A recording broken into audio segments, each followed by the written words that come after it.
बिस्मिल्लाहिर्रहमानिर्रहीम। इय्याक नअबुदु व इय्याक नस्तईन।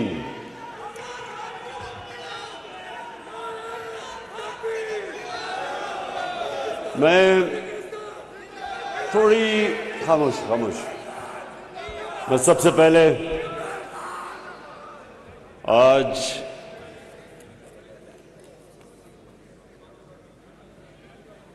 Opposition parties का दिल से शुक्रिया अदा करना चाहता हूं।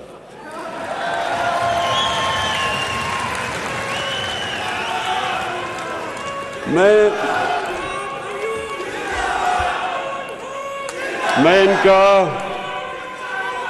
इनका इसलिए शुक्रिया अदा करना चाहता हूं कि इन्होंने लोगों को टमाटर और प्याज की कीमतें भुला दी हैं। अब तक हमें आलमी सतह पे एक महंगाई का समुंदर आया हुआ है, तो सारा वक्त हमें बोझ पड़ा रहता है। किस तरह हम लोगों के आसानी पैदा करें, किस तरह महंगाई कम करें, ये सारा वक्त मेरी और मेरी टीम सोचती है कि क्या क्या हम हरबे इस्तेमाल करें। लेकिन जब से ये थ्री स्टूजेस को लोगों ने इनकी शक्लें जब देखी है ना, इन्होंने जब अपोजिशन में अदम एतमाद किया है, तो अब लोग देख रहे हैं कि एक तरफ नवाज शरीफ और शहबाज शरीफ, एक तरफ सुन ले,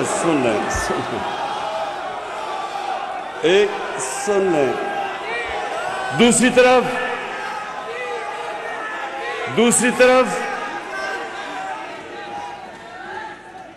आसिफ जरदारी,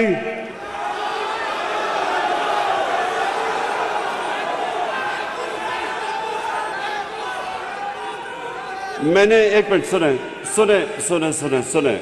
मैंने ये अपने लोगों से कहा, मैंने कहा देखो, इन्होंने मेरे लिए इतना मेरे ऊपर एहसान किया है कि मैं इनको अब बुरा भला नहीं कहने लगा। सिर्फ तो एक तरफ सुन तो लो, एक तरफ नहीं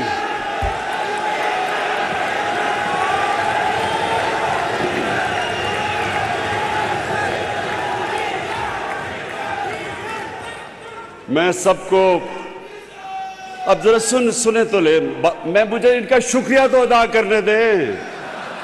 इन्होंने मेरी सारी पार्टी को खड़ा कर दिया, इन्होंने महंगाई भुला दी है, मेरे सारे हलकों से आवाजें आनी शुरू हो गई हैं, सारे इस्लामाबाद का रुख कर रहे हैं 27 तारीख को। इसलिए मुझे इनका शुक्रिया अदा करने दें प्लीज। पहले मैं ओवरसीज पाकिस्तानीज आपके पास आने लगा हूं, पहले मैं जरा शुक्रिया अदा करूं ना इनका। जैसे ही लोगों ने देखा कि ये तीन शक्लें, एक तरफ फजलुर रहमान,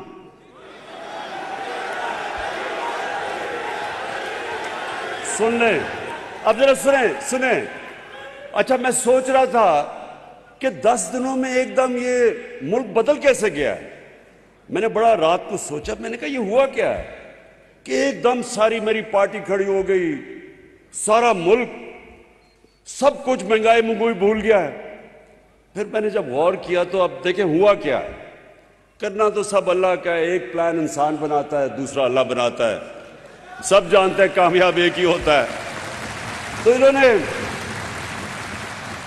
तो अब ये जब तीन इकट्ठे हुए थ्री स्टूजेस, तो जो नून लीग है, नवाज शरीफ के लोगों को इन्होंने 20 साल ये बताया कि जरदारी से करप्ट आदमी पाकिस्तान में कोई नहीं है। 2 दफा उसे जेल में डाला।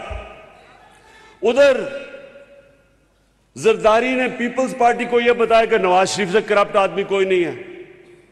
उसके ऊपर हुदैबा पेपर मिल का केस बनाया। वो क्या था कि यहां से मनी लॉन्ड्रिंग करके, चोरी करके पैसा बाहर लेके जाते थे, उधर फेक अकाउंट से वापस पैसा लेके आते थे। ये केस था। ये जरदारी ने इसके ऊपर बनाया था शरीफों पे। और फजलुर रहमान को डीजल नून लीग ने शुरू किया था कहना।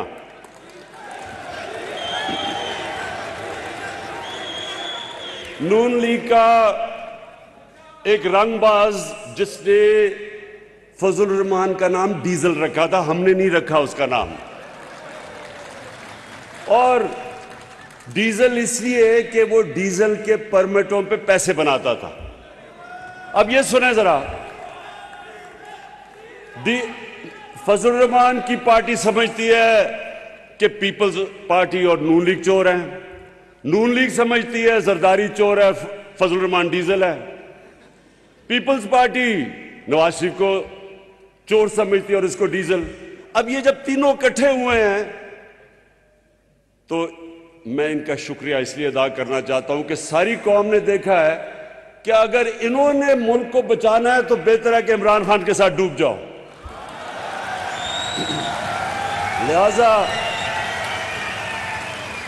लिहाजा बहुत बहुत शुक्रिया। और एक मिनट, अभी नारे नहीं लगाना क्योंकि बड़ा जरूरी है मैं आपसे बातचीत कर लूं, क्योंकि मैं अपने ओवरसीज पाकिस्तानीज के ऊपर बात करना चाहता हूं। देखिए, ये अल्लाह का खास करम हुआ है इस मुल्क पे कि ये तीनों इकट्ठे हो गए और इन्होंने फैसला किया अदम एतमाद की तहरीक करने का, वो मेरे खिलाफ वो करने का। तो मैंने उस दिन, आप यकीन करें, मैंने अल्लाह से 2 नफल मांग के शुक्रिया अदा किया। इसलिए एक मिनट, अभी शोर नहीं, मैंने इसलिए किया कि मैं तंग आ गया था। 3.5 साल जब से हुकूमत आई है, कल हुकूमत गई, परसों हुकूमत गई, आज गई, नाहिल है, सिलेक्टेड है। तो अब जो ये तीनों इकट्ठे होके इन्होंने जो किया है, ये अब कप्तान की जो ये बंदूक की निशिस्त है ना, ये तीनों उसके बीच में आ गए हैं। और जो सुने जरा, सुने देखें, सुने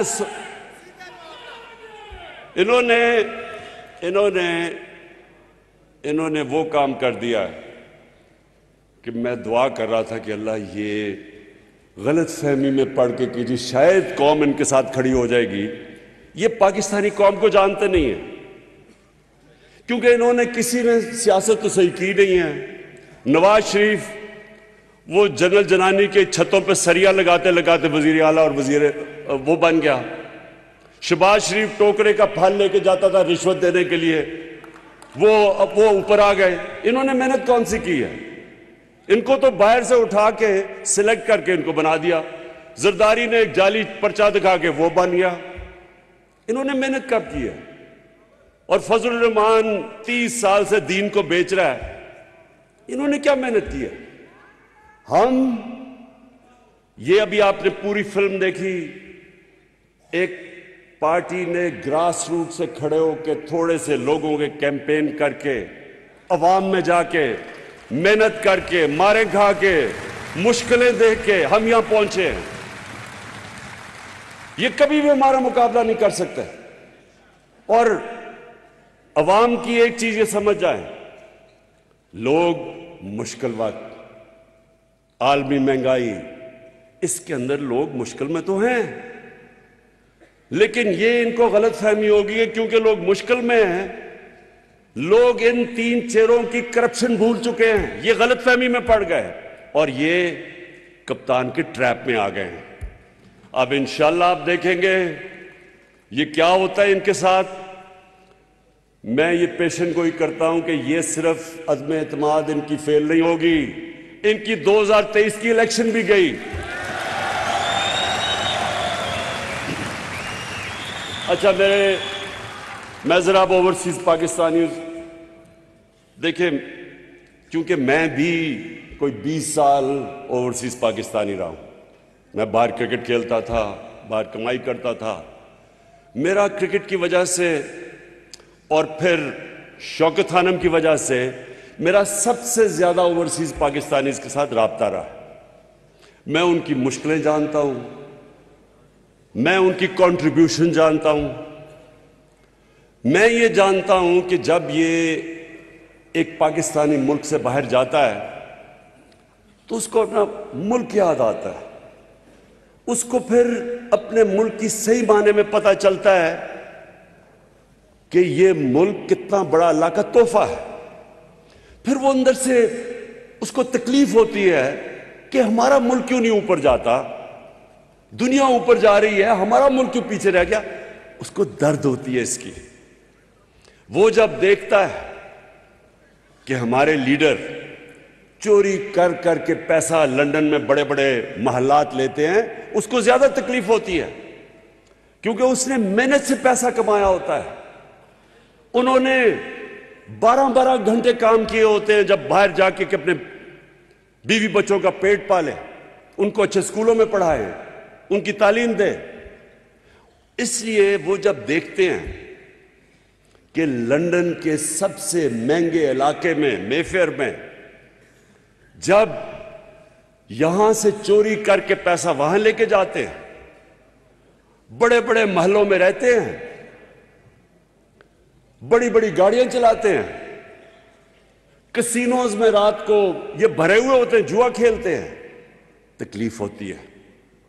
वो मेहनत करते हैं, ये अपने मुल्क का चोरी का पैसा बाहर लेके जाते हैं, हमारे बैरून मुल्क पाकिस्तानी वहां से कमाई करके पाकिस्तान पैसा भेजते हैं, जिसकी अभी असद उमर ने आपको बताया कि रिकॉर्ड रेमिटेंसेस आई हैं हमारे दौर में, और उसके ऊपर हमारा मुल्क चल रहा है। तो ये वहां मेहनत करके पैसा पाकिस्तान लाए, वो यहां से चोरी करके, मनी लॉन्ड्रिंग करके पैसा बाहर लेके जाएं और याशी करें वहां, ये और इनके बच्चे। इनको तकलीफ होती है। हमारे वो मेहनत कश पाकिस्तानी वो जब देखते हैं, एक तकलीफ ये होती है कि चोरी के पैसे में याशी कर रहे हैं, दूसरी तकलीफ ये होती है कि ये मुल्क को बदनाम कर रहे हैं, क्योंकि जब ये बाहर जाते हैं और ये बाहर महलों में रहते हैं तो सारे उनकी हुकूमत के लोगों को, उनके वजीर आजम को, सबको पता होता है कि इनके पैसे किधर किधर पड़े हैं और कितना चोरी का पैसा इनके पास है। आज रूसियों का, जो रूस के बड़े बड़े बिजनेसमैन हैं, जिनको ओलिगार्क्स कहते हैं, इनके सारे पैसे जब्त हो रहे हैं, इनके ऑफशोर अकाउंट्स जब्त हो रहे हैं, क्योंकि उनको गुस्सा है रूस के ऊपर। उसकी वजह से ये इनके सारी प्रॉपर्टीज, असासे, जायदाद वो जब्त कर रहे हैं, और इनको भी यही डर है। ये जो बड़े इस वक्त, ये जो खास तौर पे 2 बड़े खानदान जिन्होंने यहां से चोरी करके अरबों डॉलर इनका बाहर पड़ा है, ये सिर्फ यही नहीं कि चोरी करते हैं, इनका चोरी का पैसा हमारे मुल्क को गुलाम कर देता है। वो कभी भी सर उठा के बात नहीं कर सकते बाहर के लोगों के साथ। अगर उनको भी पता है दोनों को कि इनका चोरी का पैसा है, चोरी का पैसा इनको गुलाम बना देता है।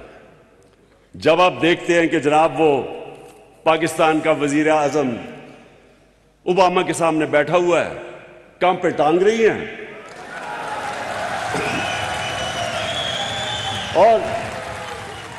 और जी के नाराज ना हो जाए, वो मेरे मुंह से कोई गलत ना निकल जाए, और गलत क्या निकले कि वो ओबामा को मिसेस ओबामा कह देता है गलती में, घबरा के।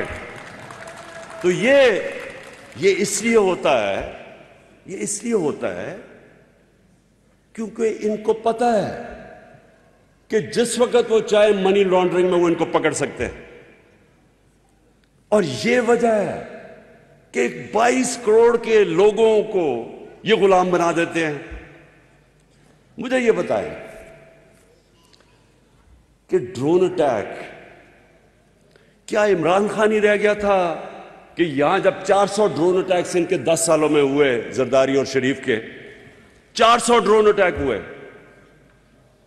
मैं क्यों अकेला? आपने देखा कि हमने मुजाहरे किए, हमने धरने किए, इन दोनों को कोई शर्म नहीं आई कि आपकी बमबारी हो रही है, आप उनके लिए जंग लड़ रहे हैं और वो आपके ऊपर बमबारी कर रहे हैं, और वहां औरतें बच्चे मार रहे हैं।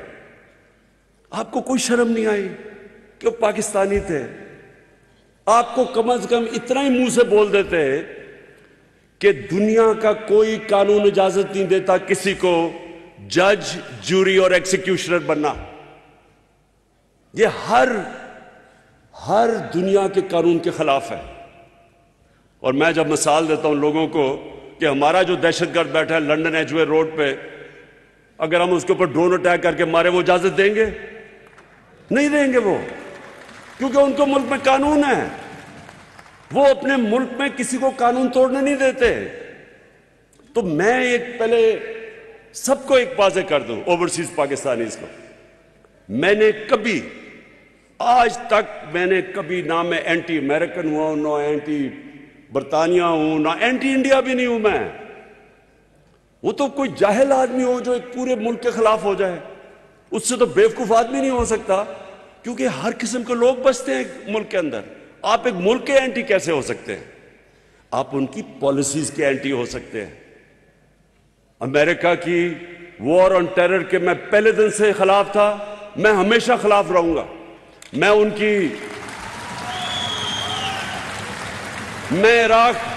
इराक की जंग के खिलाफ मैंने लंदन के अंदर मुजाहरे मैंने डेमोन्स्ट्रेशन के अंदर शिरकत की है। बरतानिया के अंदर लाखों लोग उन्होंने मुखालफत की, जो कि इराक की जंग में जा रहा था एक झूठ के ऊपर, वेपन्स ऑफ मैस डिस्ट्रक्शन पे। मैंने उनके साथ शिरकत की। तो बरतानिया में आप कैसे कह सकते कि मैं एंटी यूके हूं, क्योंकि उन पर बहुत बड़ी अक्सरियत ने उसकी मुखालफत की थी। आज हिंदुस्तान के अंदर जो ये हिंदुत्वता, इनकी जो ये फिलॉसफी है कि हिंदू रेस सिर्फ इंडिया हिंदुओं के लिए, बाकी वो बराबर के शहरी नहीं, मुसलमान, खास तौर पर मुसलमान और फिर क्रिश्चियंस। तो ये तो मुझे पता है, मैं इंडिया को बड़ी अच्छी तरह जानता हूं। बहुत बड़े पढ़े लिखे लोग हिंदुस्तान के इसकी मुखालफत कर रहे हैं। वो समझते हैं कि नरेंद्र मोदी की जो पॉलिसीज है वो हिंदुस्तान को तबाही की तरफ लेके जा रही हैं। बहुत बड़े लोग हैं ऐसे, डरे हुए हैं इस वक्त, क्योंकि फैशिज्म है वहां, खौफ है वहां, मीडिया के ऊपर खौफ है, जजेस के ऊपर खौफ तारी किया हुआ उन्होंने, एक फैशिस्ट गवर्नमेंट है वहां। लेकिन मैं एंटी इंडिया तो नहीं हूं। हम भी दुआ करते हैं कि वहां कोई सही लीडरशिप आए ताकि वो हिंदुस्तान में कश्मीरियों का हकूक दे, वहां मुसलमान हैं, वहां उनको बराबर का शहरी बनाए। हम भी ये दुआ करते हैं। और अगर वो कश्मीर में जो उन्होंने कदम उठाया था 5 अगस्त 2019 का, वो वापस लेते हैं तो हम फिर उनसे अपने ताल्लुकात नॉर्मल कर सकते हैं और बातचीत पे मसले हल कर सकते हैं। तो मेरी मुखालफत तो ये थी कि आपने अपने लिए और कानून बनाए हुए हैं। अपने मुल्क में तो आप इजाजत नहीं देते ये बमबारी करके लोगों को दहशतगर्दी के खिलाफ जंग और जज, जूरी, एग्जीक्यूशनर। तो हमारे मुल्क में आप ये कर रहे हैं 400 ड्रोन अटैक्स, कितने लोग उसमें मारे गए, कितनी औरतें बच्चे मारे गए, और जिम्मेदारी किसकी थी? इन दोनों की। और ये दो क्यों नहीं बोलते थे? क्योंकि ये अपने पैसे के गुलाम हैं। अगर चोरी के इनको इतना पैसे से प्यार है, ये इस मुल्क को बेच देंगे अपने पैसे को बचाने के लिए। इन्होंने जो हिंदुस्तान से नवाज शरीफ ने जो किया है, आप सोचें कि हिंदुस्तान के प्राइम मिनिस्टर से बरका दत्त, बड़ी सहाफी है, उसने मुझे अपनी किताब भी दी हुई है। उसने कहा कि अपनी फौज से डर के नरेंद्र मोदी से नवाज शरीफ छुप के मीटिंग कर रहा है, अपनी फौज से डर के। यानी ये सोचे, इससे जरा गौर करें ना। आज अगर पाकिस्तान की फौज माशाअल्लाह एक दुनिया में मुसलमान दुनिया की सबसे ताकत तरीन फौज ना होती तो मुल्क के 3 टुकड़े हो चुके होते। आज आप जरा हाल तो देखें, एक मिनट सुने जरा, मुसलमान दुनिया के हाल देखें। आग लगी हुई है, तबाह हो चुके हैं। सीरिया को लो, शाम लो, लिबिया लो, अफगानिस्तान से क्या हुआ है, इराक में क्या हुआ, सोमालिया में क्या हुआ, यमन में, सारी दुनिया में अजाब आया हुआ है। पाकिस्तान को अल्लाह ने बचाया हुआ है। क्यों? क्योंकि माशाअल्लाह एक मुल्क की ऐसी फौज है जो अपने मुल्क की दफा कर सकती है। और इस फौज के पीछे, अब जरा सुने, ये दो मेमो गेट क्या था? जरदारी वहां हुसैन हक्कानी जो एम्बेसडर इसने रखा हुआ था अमेरिका में, वो जाके मैसेज देता है अमेरिकन फौज के हेड को कि जरदारी को पाकिस्तानी फौज से बचा लो। ये मेमो गेट था। अब हैरत सोचे ना कि एक आदमी उनको ये कहता है कि अपनी फौज से, इसको एम्बेसडर कहता है कि अपनी फौज से, पाकिस्तान की फौज से जरदारी को बचा लो, और दूसरी तरफ नवाज शरीफ, डॉन लीग्स क्या थी? हिंदुस्तान को पैगाम दे रहे हैं कि जनाब अपनी फौज को, अपनी हिंदुस्तान को यह पैगाम दे रहा है कि हमारी फौज गलतियां कर रही है लेकिन नवाज शरीफ आपके साथ है। वो ओहो बस बस बस बस बस सुने, वो हर जगह नरेंद्र मोदी, पाकिस्तानी फौज, जब पिछला आर्मी चीफ थे रहील शरीफ, हर फोरम पे वो कहता था कि दहशतगर्दों का सरदार है, और नवाज शरीफ को कहता था ये तो बड़ा अच्छा हमारा दोस्त है। आप सोचे कि मुझे कोई कहे कि आर्मी चीफ, कोई बाहर का लीडर कहे कि आर्मी चीफ आपका दहशतगर्द है और इमरान खान बहुत अच्छा है, मैं अपनी तौहीन समझूंगा।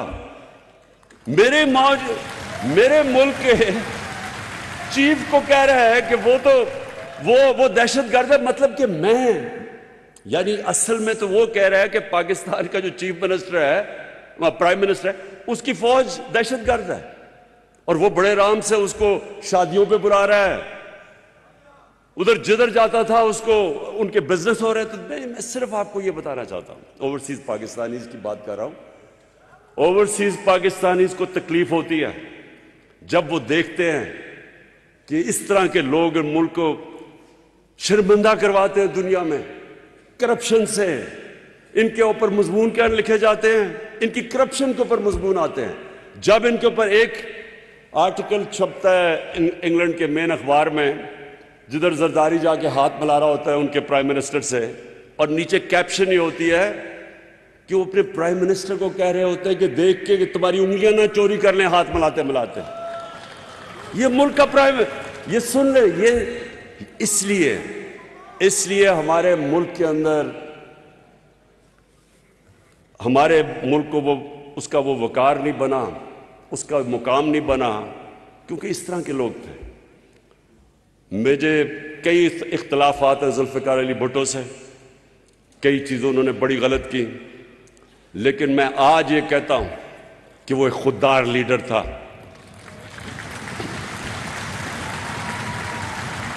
वो पाकिस्तान की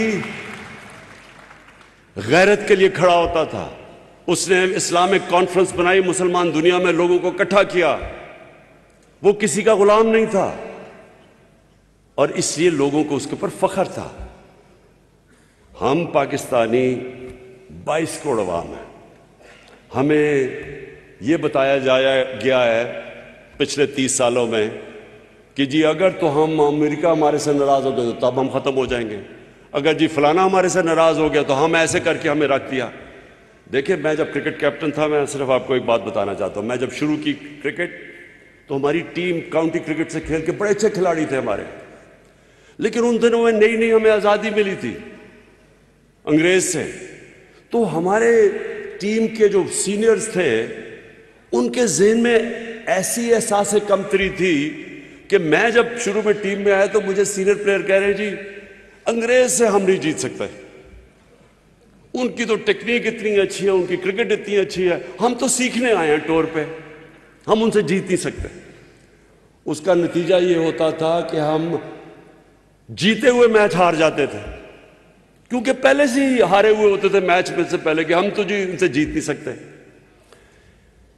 हम जब जीतना शुरू किया तो हमारी टीम इतनी अच्छी नहीं थी, अच्छे अच्छे हमारे खिलाड़ी निकल गए थे जब तक मैं कैप्टन बना, लेकिन क्योंकि हमने एहसास कमतरी खत्म की थी, मैंने अपनी टीम को एक चीज समझाई थी कि जब आप कदम रखते हैं तो जब आप टीम मैदान देखते हैं तो पहले ज़हन में डालो कि यहां कोई भी नहीं जो मुझे हरा सकता है। जब तक आपका यह ज़हन नहीं होता आप जीत नहीं सकते। उसी तरह कौम होती है। अगर कौम के अंदर आप डाल दें, जिस तरह ये इन्होंने 10 साल अपने मुल्क के ऊपर ही बमबारी करवाई, अपने लोग मरवाए और डरे बात करते हुए कि जी वो नाराज ना हो जाए अमेरिका। देखें, अमेरिका के लोगों को पता है कि जब कोई अपने मुल्क के मफादात के लिए खड़ा होता है वो उसकी इज्जत करते हैं, जब वो उनके पैरों में गिर जाता है वो उसको इस्तेमाल करते हैं। हम 80 की दिहाई में हमने अमेरिका के साथ मिलके अफगान जहाद लड़ी। जैसे ही वो जहाद खत्म हुई, 8-9 साल के बाद रूस और सोवियत यूनियन हार गई, हमारे ऊपर सैंक्शंस लगा दी उन्होंने। उसके बाद फिर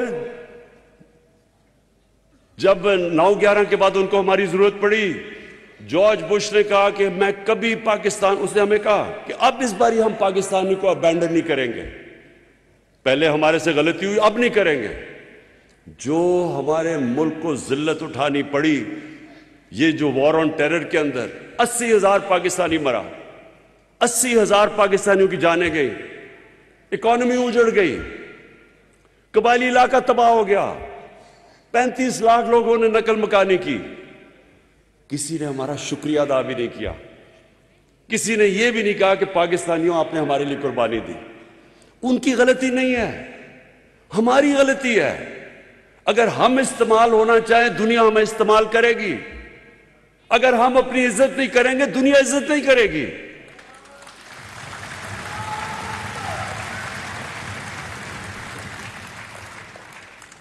और मैं आखिर में आपको यह कहना चाहता हूं, आज सबको ओवरसीज पाकिस्तानीज के सामने, पहले तो मैं आपको यह कि आपको हमने वोटिंग राइट दिलवाया, क्योंकि मेरा हमेशा मैं समझता था कि ओवरसीज पाकिस्तानीज हमारा असासा है, उनको पाकिस्तान के अंदर उनकी वोट भी होना चाहिए। मैं तो यह कहूंगा उनको इलेक्शन भी लड़ना चाहिए, क्योंकि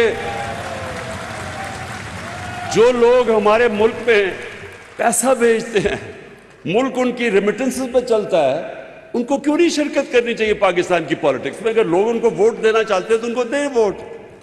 और दूसरी चीज, मैंने ये भी फैसला किया कि अब हम अभी तक तो रेमिटेंसेस भेजते हैं, अब जो मैं चाहता हूं कि ओवरसीज पाकिस्तानीज पाकिस्तान में इन्वेस्ट करें। उसके लिए हमने क्या किया कि जो भी आप जॉइंट वेंचर करेंगे पाकिस्तानियों के साथ, यानी ओवरसीज पाकिस्तानी जॉइंट वेंचर यहां करेंगे, या आप कोई इन्वेस्टमेंट करेंगे इंडस्ट्री में इन्वेस्टमेंट करेंगे, 5 साल तक आपको टैक्स हॉलिडे मिलेगा।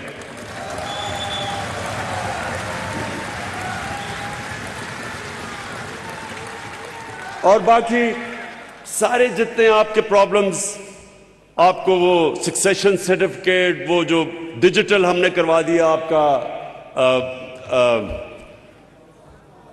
पावर ऑफ अटर्नी, वो हमने आपकी डिजिटल करवा दी है। और इंशाल्लाह हर वक्त आप देखेंगे कि आपके लिए आसानियां पैदा। मैंने अपनी मिशंस को कह दिया है, अपने एम्बेसडर्स को, कि आपका सबसे बड़ा काम ये होगा कि आपने हमारे ओवरसीज पाकिस्तानीज की जिंदगी आसान करनी है, उनके लिए आसानियां पैदा करनी है बजाय मुश्किलात करने के लिए।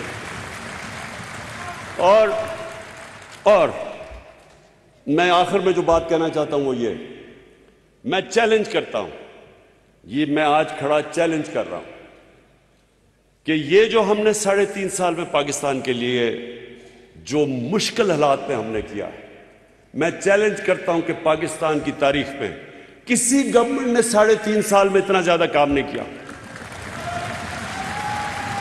और मैं सुन ले जरा, सबसे पहले अब सुने, कभी मुल्क तरक्की कर ही नहीं सकता जब तक आपकी एक्सपोर्ट्स ना बढ़े। कोई मुल्क तरक्की नहीं कर सकता, क्योंकि वेल्थ क्रिएशन ही नहीं होती जब तक मुल्क में ज्यादा डॉलर्स ना आए। हमारी एक्सपोर्ट्स, अब सोचें कि पिछले 10 साल में एक्सपोर्ट्स, अभी आसद ने जो बताया, ना बढ़ने के बराबर थी। हमारे से सब आगे निकल गए। 20 साल पहले हम साथ ही थे बांग्लादेश के, वियतनाम के, कैम्बोडिया के, हम इनके साथ साथ थे। सारे हमारे से आगे निकल गए एक्सपोर्ट्स में, मुल्क वहीं का वहीं खड़ा है। तो अब पाकिस्तान की रिकॉर्ड एक्सपोर्ट्स हुई हैं और इंशाल्लाह जो अभी फिगर्स आ रही हैं, जो हमारी तवक्को थी उससे भी ज्यादा एक्सपोर्ट्स हो चुकी है पाकिस्तान की। रेमिटेंसेस आपकी वजह से रिकॉर्ड हुई है। हमने इंसेंटिव्स दिए लोगों को कि बैंकिंग चैनल के जरिए पैसे भेजे, वो रिकॉर्ड हुआ है। फिर पाकिस्तान की तारीख में सबसे ज्यादा टैक्स कलेक्शन हुई है, जो कभी सोच भी नहीं सकता था कि 6000 अरब तक टैक्स इकट्ठा कर लेंगे, वो हमने किया। और ये किस टाइम पे? सारी दुनिया के अंदर कोरोना का अजाब आया हुआ था। जो बर्तानिया में बैठे और जो अमेरिका में बैठे लोग यहां बैठे हुए हैं, आप सोचें आपके ऊपर क्या गुजरी थी, किस तरह के हालात में आपने सामना किया। वह महंगाई आज का कितनी आई हुई है आप सब जानते हैं। हम दुनिया ने, जिस तरह असद ने कहा, दुनिया ने एक्नॉलेज किया कि जिस मुल्क में सबसे ज्यादा अहलियत थी, सबसे ज्यादा कॉम्पिटेंस थी इस मुश्किल वक्त से डील करने की, वो टॉप में पाकिस्तान था। और उस दौर में अपने लोगों को भी बचाया, अपनी इकोनॉमी को भी बचाया। 5.6% ग्रोथ रेट हुई, जो कोई तस्वर भी नहीं कर सकता था। एशियन डेवलपमेंट बैंक का भी वाइस प्रेसिडेंट, उसने कहा हमें हैरत है कि पाकिस्तान जिस तरह ऊपर गया। बिल गेट्स ने आके पाकिस्तान के मॉडल की तारीफ की। इकोनॉमिस्ट ने पाकिस्तान को रखा कि इन्होंने जिस तरह निकले हैं इस मुश्किल वक्त से। और टैक्स कलेक्शन उस वक्त पे 6000 अरब रिकॉर्ड पे लेके गए, अपनी टारगेट से आगे निकल गए। और मैंने जब आया था, मैंने पहले कहा था कि मैं इंशाल्लाह इस मुल्क में 8000 अरब रुपया सालाना इकट्ठा करूंगा टैक्स में। मैं उससे ज्यादा इकट्ठा इंशाल्लाह आपको करके दिखाऊंगा, क्योंकि जब पैसा आएगा तो हम अपने लोगों पे खर्च करेंगे, हम अपने इंफ्रास्ट्रक्चर डेवलप करेंगे। हमारी जो 4 फसलें थी, जो भी बताया, उससे 4 रिकॉर्ड फसलें हुई हैं पाकिस्तान की तारीख में। 1100 अरब रुपया गया देहात के अंदर। 65% पाकिस्तान देहात में है। कभी पाकिस्तान के देहात में इतना ज्यादा पैसा नहीं गया। उनको कीमत भी मिली और फसल भी रिकॉर्ड हुई और कीमत भी किसानों को मिली। कभी ऐसे कीमत नहीं मिली। हां, महंगाई हुई, लेकिन जो उनको इजाफी पैसा गया 1100 अरब रुपया, जो इस वक्त खुशहाली, वो रिफ्लेक्ट होता है record motorcycle sales, record tractor sales, record गाड़ियों की सेल्स, क्योंकि लोगों के पास पैसा आया है। रिकॉर्ड इस वक्त टेक्सटाइल इंडस्ट्री ने सारे रिकॉर्ड तोड़ दिए हैं। हम जब आए थे, टेक्सटाइल इंडस्ट्री फैसलाबाद में बंद पड़ी थी। टेक्सटाइल इंडस्ट्री को रियल एस्टेट में कन्वर्ट कर रहे थे लोग। आज मजदूर नहीं मिलते टेक्सटाइल इंडस्ट्री के लिए। सारी पुरानी इंडस्ट्री चलनी शुरू हो गई है। यह हमारी पॉलिसीज की वजह से हुआ। आईटी, सारी दुनिया आगे निकल गई है, इंफॉर्मेशन टेक्नोलॉजी में हमें पीछे छोड़ गई। सिर्फ 2 सालों में 75% इंक्रीज आया हमारा आईटी के अंदर, क्योंकि हमने पॉलिसीज चेंज कर दी है। कंस्ट्रक्शन में हमने अपने लोगों को बचाया। 1500 अरब रुपया कभी भी इतना ज्यादा कंस्ट्रक्शन में जनरेट नहीं हुआ जो रिलेटेड इंडस्ट्रीज थी। तो मैं आज ये जो सारी ऑपोजिशन को चैलेंज करता हूं, किसी चीज में हमारा मुकाबला करो, हर चीज में हम तुम्हारे से आगे हैं। कहते जी बड़ी महंगाई है। जब ये तीनों बारियां ले रहे थे, पीपल्स पार्टी का जब दौर था, तो तीनों ही पावर में थे, क्योंकि उन्होंने मुख मुका करके 10 साल हुकूमत की है। जो पीपल्स पार्टी का 5 साल का दौर था, उसमें हमारे से ज्यादा महंगाई थी। उसके बावजूद कि दुनिया में वो महंगाई नहीं जो आज है। अमेरिका में 40 साल के बाद इतनी महंगाई हुई है, बर्तानिया में 30 साल के बाद। तो उसके बावजूद उनकी महंगाई हमारे से ज्यादा थी। कोई इंडिकेटर ले लो, हमारी तालीम ले लो, पहली दफा पाकिस्तान की तारीख में यकसा तालीमी निसाब हम लेके आए हैं। कभी किसी ने नहीं सोचा इस चीज का। और हमारा सबसे बड़ी चीज, मैं चैलेंज करता हूं कि जो हमारी गवर्नमेंट ने पहली दफा कोशिश की अपने निचले तबके को उठाने के लिए, कभी इस तरह की कोशिश पाकिस्तान की तारीख में नहीं हुई। हेल्थ कार्ड, आप अमेरिका, इंग्लैंड बैठे हैं, कहीं भी आपको हेल्थ इंश्योरेंस नहीं मिलती पैसे दिए बगैर। ये हम कर रहे हैं पाकिस्तान में कि हर खानदान को हम 10 लाख रुपया दे रहे हैं हेल्थ इंश्योरेंस में, मुफ्त हर खानदान को दे रहे हैं। ये कोई तसव्वुर भी नहीं कर सकता गरीब मुल्कों के अंदर। और इसीलिए ही ये डाकुओं के टोलों को डर लगा हुआ है, इस टोले को डर लगा हुआ है कि ये जो कर रहे हैं आगे तो इनकी दुकानें बंद होने लगी है। 50 साल के बाद पाकिस्तान में डैम्स बन रही हैं। 50 साल पाकिस्तान कोई डैम नहीं बनी।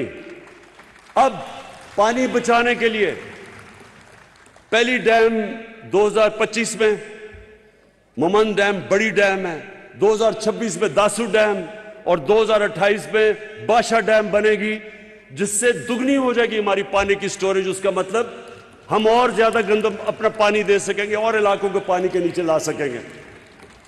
कहने का मसला आखिर में यह है कि मैं चैलेंज करता हूं अपने मीडिया वालों को, अपने इकोनॉमिस्ट को, इन सारी पार्टीज को, कभी हमारे साथ डिबेट करो। हम आपको साबित करेंगे कि आप तो 30 साल 35 साल बारियां लेते रहे हैं। हमने 3.5 साल में जिस तरह की पाकिस्तान में इंप्रूवमेंट्स किए हैं, पाकिस्तान की तारीख में किसी ने नहीं की। नेशन बिल्डिंग की है, रहमतुल्लिल आलमीन अथॉरिटी अपने बच्चों की तरबियत करने के किए है। लोगों को पता चले मुल्क बना क्यों था, सीरत नबी क्या थी, कैसे नबी सल्लल्लाहु अलैहि वसल्लम ने लोगों के कैरेक्टर बदल दिए, लीडर बना दिया, लोगों को दुनिया की इमामत करवाई।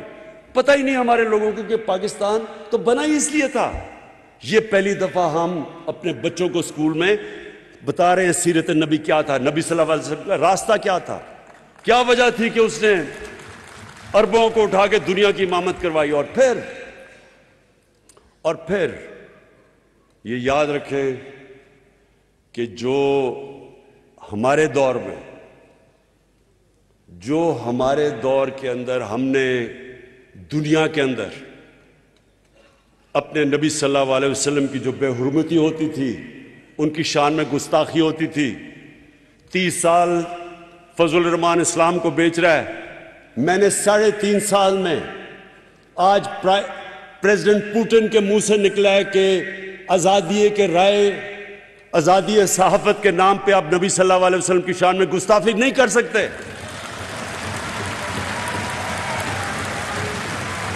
जस्टिन ट्रूडो, कनाडा का प्राइम मिनिस्टर जस्टिन ट्रूडो ने उसने स्टेटमेंट दिया है कि आप आजादी है राय का नाम उसकी पीछे हमारे नबी सल्लल्लाहु अलैहि वसल्लम की शान में गुस्ताखी नहीं कर सकते। ये पहली दफा हुआ है। ये इतनी देर जो दुकान लगाई हुई है इस्लाम की, फजल रहमान मुझे बताएं, आपने एक हेड्स ऑफ स्टेट तो दूर की बात है, आपने किसी उनके चपड़ासी से भी ये कहलवाया है बाहर?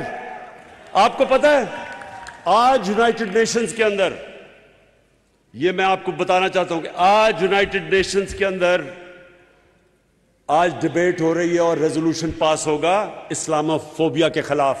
ये हमारी वजह से है। आप बैरून मुल्क पाकिस्तानियों को पता है इस्लामोफोबिया क्या है, यहां तो लोगों को नहीं पता।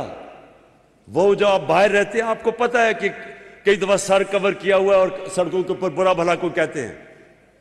कोई बात नहीं करता था आज तक। ये मुझे फख्र है कि यूएन में, ओआईसी में, दुनिया में मैंने इस चीज को उठाया और आज इंशाअल्लाह यूनाइटेड नेशंस की जनरल असेंबली में रेजोल्यूशन पास की जाएगी इस्लामोफोबिया के खिलाफ। मैं फिर से आखिर में ओवरसीज पाकिस्तानीज को ये यकीन दिलाना चाहता हूं कि मेरी गवर्नमेंट आपको इस मुल्क का सबसे बड़ा असासा समझती है और हम पूरी कोशिश करेंगे आपकी बेहतरी के लिए, आपकी आसानियां के लिए, और आपको कैसे कि पाकिस्तान में आप इन्वेस्ट कर सकते हो और अपना भी फायदा और मुल्क का भी फायदा करवा सकते हैं। शुक्रिया।